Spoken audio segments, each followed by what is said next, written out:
If you're thinking about buying a home in Central Maine, whether that's Waterville, Fairfield, Skowhegan, Oakland, one of the lake towns, or anywhere in between, there are three things I wish every buyer knew before they started their search. And I'm not talking about generic real estate advice. I'm talking about things specific to this market, things that catch buyers off guard all the time, and that in some cases genuinely cost them money or cause them real headaches after closing. I'm Jeff Jolliker, a real estate agent working right here in the Kennebec and Somerset County area. I've helped buyers navigate this market, and what I've found is that a lot of the general real estate content out there just doesn't apply here to the way people think it does. So today, I'm breaking down three of the biggest surprises buyers run into in Central Maine. And by the end of this video, you're going to have a much clearer picture of what you're actually stepping into. Let's get to it. Before I get into the three things, I want to set some context because it's actually the foundation of everything I'm about to tell you. When people say Central Maine real estate market, they're really talking about dozens of individual markets. And that matters more than most buyers realize going in. Keep that in mind as we go through each of these points because it comes up every single time. Central Maine isn't one market. It's a patchwork of micro markets. This is the one that surprises buyers the most, especially people relocating from out of state, or even buyers moving from a larger metro area where the market kind of behaves consistently across the whole city or region. In Central Maine, that is not how it works. Waterville is not the same as Winslow. Oakland is not the same as Fairfield. Skowhegan has its own dynamics. And the lake towns, Belgrade, China, Unity, those are playing by completely different rules than the in-town markets. What that means practically is this: the price per square foot, the average days on market, the buyer demand, and how quickly a home goes under contract, all that can shift significantly just by crossing a town line, sometimes even crossing a river. Here's the real-world example of what I mean. You might be looking at two homes, similar in size, similar condition, maybe even similar listing prices. But one is in a town with a strong school district perception, close to a major employer, or near the water. The other is in a town that doesn't have those same draws. That first home might receive multiple offers within a week. The second might sit for 60 days and accept an offer well below asking. Same Central Maine, completely different market reality. Now, here's where the months of supply metric becomes really important. And I want to spend a minute on this because not enough buyers understand it. Months of supply is the measure of how long it would take to sell all the current inventory of homes on the market if no new listings were to come on. Generally speaking, under 4 months tends to favor sellers, meaning competition is higher and prices hold firm. Over 6 months tends to favor buyers, meaning you have more negotiation room. Right in the middle is considered a balanced market. In a big market, you can look at one citywide number and get a reasonable read on conditions.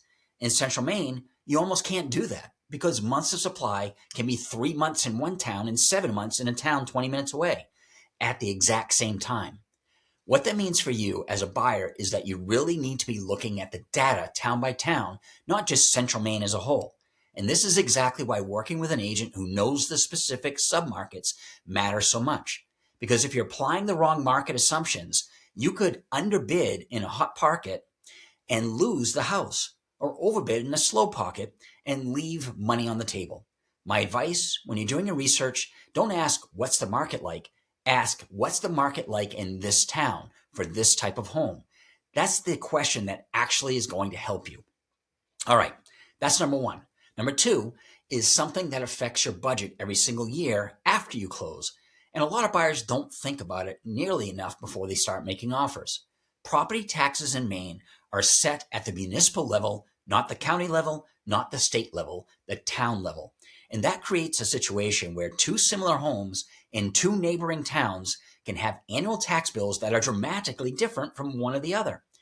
I'm talking potentially hundreds or in some cases thousands of dollars difference per year, every year for as long as you own that home. Here's why this happens. Each town in Maine sets its own mill rate. That's the tax rate applied to your property's assessed value. But here's the layer that trips people up. Assessed value isn't always the same as market value. Towns assess at different percentages of full market value. So when you're trying to compare tax bills across towns, looking at the assessed value and the mill rate alone doesn't always tell the whole story. This is where a resource called the Maine Revenue Service full value tax rate becomes really useful. Maine Revenue Services publishes this number specifically to give you an apples to apples comparison across towns. It adjusts for the different assessment ratios and lets you actually compare effective tax burdens in a meaningful way. I want to give you a practical example of how this plays out. Let's say you're looking at homes in two towns. I'll keep this hypothetical because rates change over time and I don't want to quote you a number that's outdated. But imagine you find a $225,000 home in town A and a home in town B at the same price. On the surface, everything's the same, but town A has a higher full value tax rate than B. That difference in annual taxes, even if it's just $800 or $1,000 a year, can add up to $8,000 to $10,000 over 10 years. That's real money. And here's the thing buyers often miss. When you're getting pre-approved, your lender's going to estimate taxes based on whatever information is available.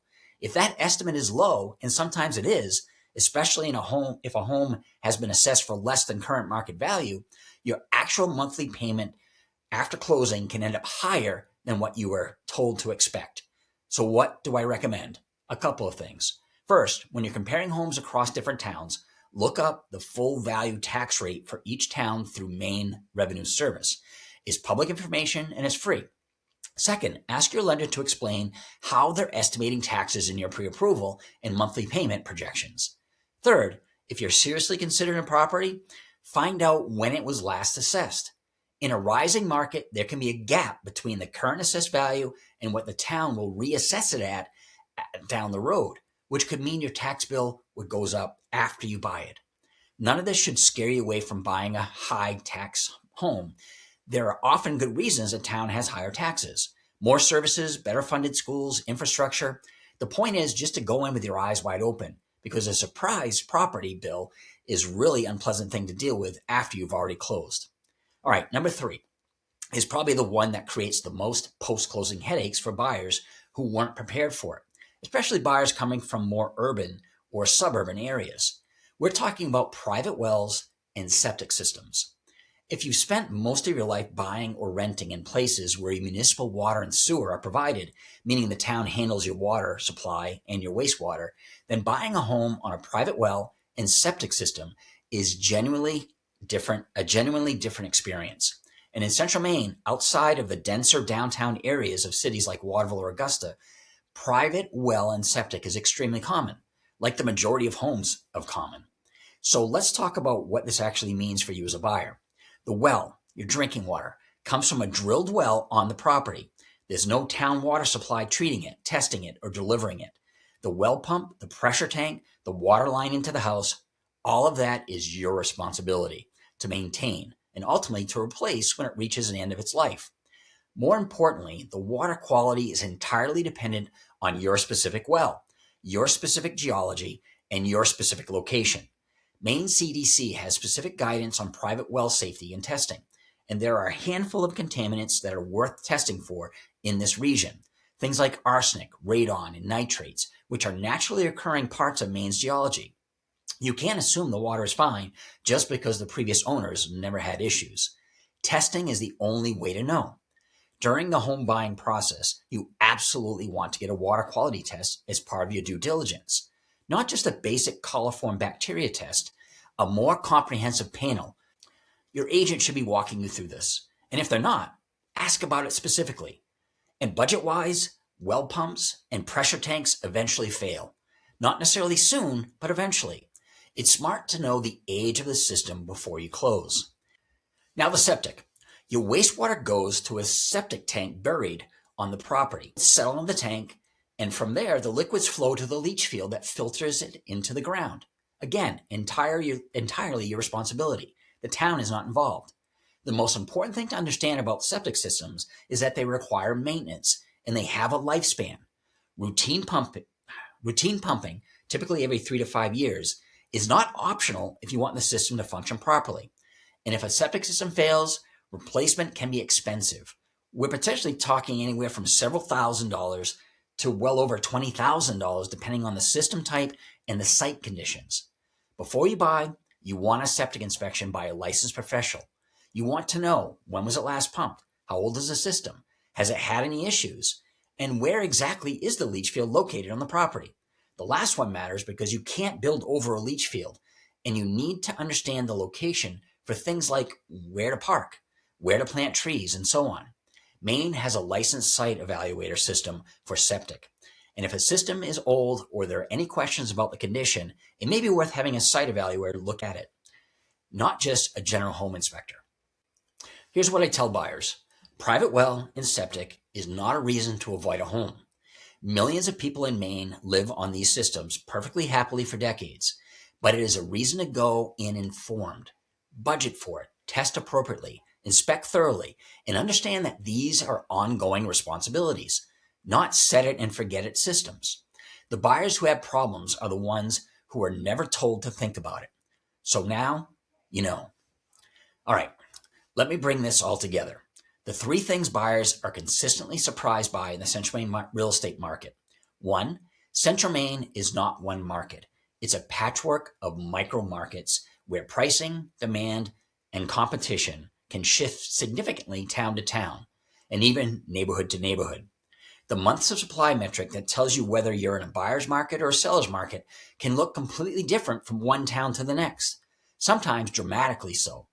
Know the specific market you're buying in. 2, property taxes are set at the town level, and they vary a lot. 2 similar homes in neighboring towns can carry very different annual tax bills. Use the Maine Revenue Service's full value tax rate to compare towns on an apples to apples basis and make sure your lender's payment estimates are using realistic tax figures. 3, a large percentage of homes in Central Maine are on private well and septics. This changes what you inspect, what you test, and how you budget, and what your ongoing maintenance responsibilities are. Go in prepared.